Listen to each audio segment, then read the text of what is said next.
Everyone carries a shadow, and the less it is embodied in the individual's conscious life, the blacker and denser it is. Carl Jung's words serve as our compass today because, if you are here, you likely know the weight of the black sheep title all too well. In the theater of a dysfunctional family, the scapegoat is never just a participant. You are the vessel. You were the bin where they deposited everything they couldn't face in themselves, and you were told it was your inherent flaw. Because you were told this was your nature, shadow work becomes your path to liberation. It is, in its simplest form, the act of reclaiming the parts of yourself that were exiled to the dark. This is the practice of moving from being a mirror that reflects everyone else's dysfunction to becoming an individual who sees, owns, and integrates their own truth. For too long, you have been defined by the shadows of others. But as we begin this process, you will see that those shadows were never yours to begin with. It is finally time to define your own light. Number 1. Decoupling from the family mythos. A family mythos is the shared, often false narrative a dysfunctional family maintains to protect its image and sustain its hierarchy. Maybe the myth is that you were the problem child. This mythos is a protective shield for the narcissistic parent. Shadow work here involves the brutal, courageous act of fact-checking your own history. You must hold your childhood memories up against the reality of your current adult wisdom. When you stop participating in the family mythos by refusing to repeat their labels or validate their lies, you effectively starve the system of its fuel. You are not just changing your mind, you are dismantling the architecture of their control. Imagine a narcissistic parent who engages in behaviors that invite shame, such as infidelity, domestic violence, or drug abuse. Rather than taking responsibility for their actions, they deflect this negative attention away from them to one of the children by magnifying their mistakes or their shortcomings. They constantly remind the child of their failures, which successfully shifts the family's attention away from the narcissistic parent to the scapegoated child. If you were the scapegoat child who is now an adult, you can now conduct a critical analysis of your history. Look at your past and compare it to those raised in healthy families. You will realize that their mistakes were treated as learning opportunities, not as moral indictments. Shadow work here is the radical act of acknowledging that you are a normal human being. You are allowed to have ups and downs, and you must stop carrying the shame of a child who was scapegoated for someone else's sins. Making mistakes is a part of life. It is not and never was a mark of your character. Instead of saying, "I am such a loser," start saying, "Next time, I will do better." Embracing your flaws is not an opportunity to shame yourself. It is an act of essential self-care. Number 2. De-identifying from the scapegoat narrative. This is the conscious decoupling of your behavior from the scripted role of the problem child, which serves as a defensive mechanism to keep the family hierarchy intact. You were scripted into a role that requires you to be the problem. This narrative is a form of psychic entrapment. To do shadow work here, you must actively watch for moments where you unconsciously play the part you were wrongly assigned. Imagine this scenario. You have been living away from your family for years, yet you find yourself consistently picking partners who require you to make sacrifices while they do not reciprocate. Or, perhaps you find yourself in jobs where you are overworked and undervalued. This is you playing the script.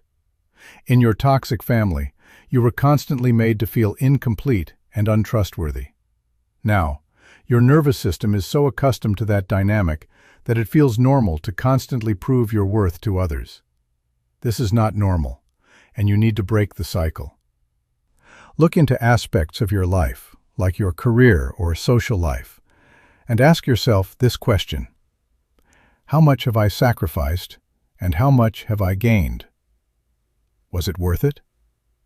Why did I sacrifice so much? Was I trying to prove something? Take your time when making decisions that require you to make personal sacrifices. Calmly decline any offers that do not serve your needs or recognize your value, and make a counteroffer. If they do not accept it, then walk away. Do not make sacrifices for people who do not see your value. You are breaking the script by refusing to cast yourself in the role of the victim who has to prove themselves to others. Often, we internalize the role so deeply that we start acting it out even when our abusers are nowhere around. Awareness is the breaker of this cycle. Number 3. Reclaiming the exiled strengths.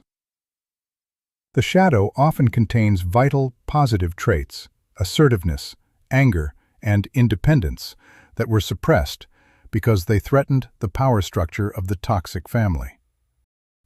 The shadow isn't just a place for shame, it is a repository for denied strength.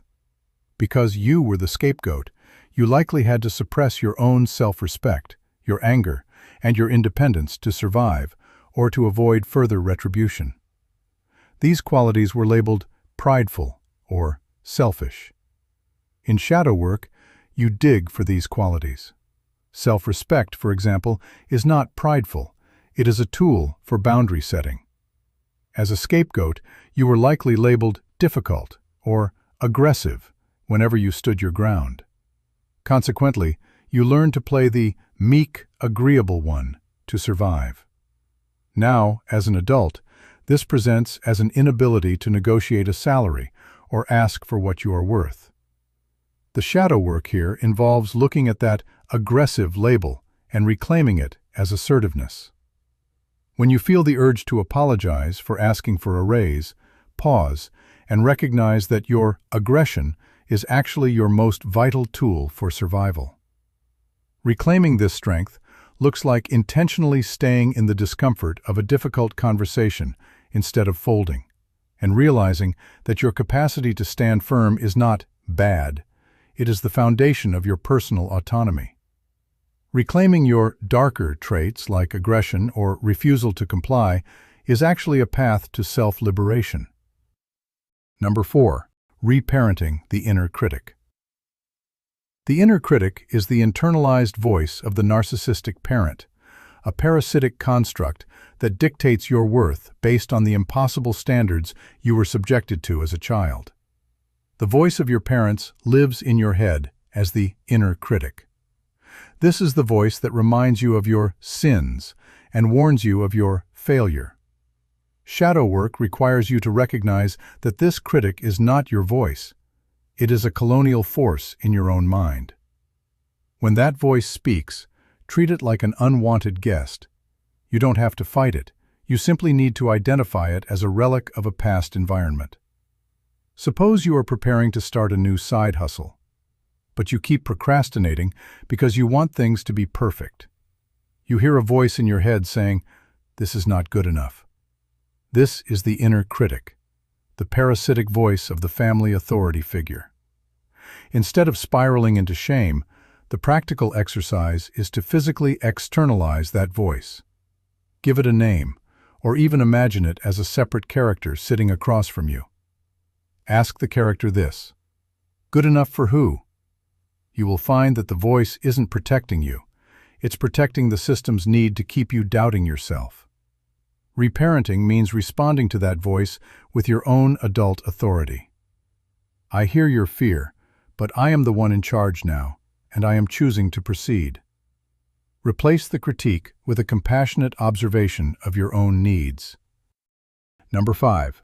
The alchemical process of integration. Integration is the synthesis of the conscious and unconscious, creating a whole personality that no longer relies on the persona to survive. Integration does not mean you suddenly become a perfect person. It means you become a whole person. A whole person is capable of anger, capable of setting hard boundaries, and capable of holding their own darkness without projecting it onto others. In the past, you were either the all-good child or the all-bad scapegoat. You weren't allowed to be a complex human being with a mix of light and dark. Integration means allowing yourself to be both. Practically, this looks like owning your lesser impulses without shame. For example, if you feel a surge of genuine, healthy anger towards someone who has wronged you, instead of suppressing it or lashing out destructively, you use it to set a boundary. You acknowledge the anger and use it to protect your peace. You are no longer splitting yourself into good and bad parts. You are becoming a whole person who can hold the complexity of their own humanity without needing someone else's permission to exist. As a scapegoat, you were forced to be the bad guy. Now, you get to choose what is truly bad and what is actually just your own authentic, healthy humanity. You are no longer the one sent to carry the sins of the family. You are the one who has gained the knowledge and wisdom to build a better, healthy life. Number 6. Transmuting shame into sovereignty. Shame is the primary tool of the toxic family. It is the social poison intended to make you retreat. However, this shame is actually a shadow projection of the family's own unacknowledged depravity. They projected their lack of morality onto you so they could feel righteous. Shadow work requires you to identify the specific flavor of shame you carry. I remember when I first went no contact with a toxic family member. The golden child tried to shame me, claiming I was not a normal person, for refusing to speak to that relative for over a year. That tactic backfired, however, because I had already done the internal work while away from the noise. During that period of distance, I had also mentally mapped out the golden child's behaviors, noting a consistent pattern of zero accountability for his negative actions. When he tried to shame me, I saw his comment for exactly what it was: a desperate attempt to force me back into the subservient role through gaslighting. I calmly pointed out his own hypocrisy, and when he didn't stop, I asked him to leave my home. The flavor of shame he tried to project onto me was simply a guilt trip designed to drag me back into the role that kept his world comfortable. Number 7. The ethics of the black sheep. Constructing a new moral framework for your life based on your own lived experience and integrity, rather than the imposed rules of a system that thrived on your suffering. Often, survivors of family abuse struggle with a moral hangover. Because you were told you were the bad one, you may have developed a hyperfixation on being good to compensate. But true morality is not compliance. It is the ability to choose your actions based on your own values. Shadow work challenges you to ask, what do I actually believe, versus what was I commanded to believe? You are building an ethical system that no longer requires a scapegoat to function, anchored in the truth of your own experience. Number 8. The role of the witness in shadow work. This is the practice of developing a conscious, objective, and compassionate internal observer that monitors your reactions during moments of conflict or stress, preventing the autopilot response of the scapegoat. To cultivate this witness, engage in a daily post-event audit. At the end of each day, write down one moment where you felt an intense emotional spike. Do not analyze the other person. Analyze yourself. Use this script. I am currently feeling this. Fill in the blank. This feeling is coming from a place of fill in the blank. I am choosing to observe this feeling without acting on it. By detaching the emotional reaction from the behavioral output, you begin to dismantle the neural pathways of your past conditioning. This creates a psychological buffer between a stimulus and your response, allowing you to choose your action rather than reacting out of old survival tactics. Number 12. Identifying systemic sabotage. This is the reactive maneuvers the toxic family system employs when the scapegoat begins to withdraw their projection, essentially fighting back to force the scapegoat to return to their assigned role. Create a sabotage inventory. List the 3 most common tactics your family system used to pull you back. Perhaps a guilt-laden phone call, a rumor, or a sudden crisis. For each, write a neutralization mantra. If the tactic is a hoovering attempt, your mantra could be, "Their urgency is not my emergency." When these events occur, treat them as data points of the system's desperation rather than personal attacks. By labeling them in real time as systemic sabotage, you strip the system of its power to destabilize you. You are no longer the victim of their chaos. You are the observer of their failed control.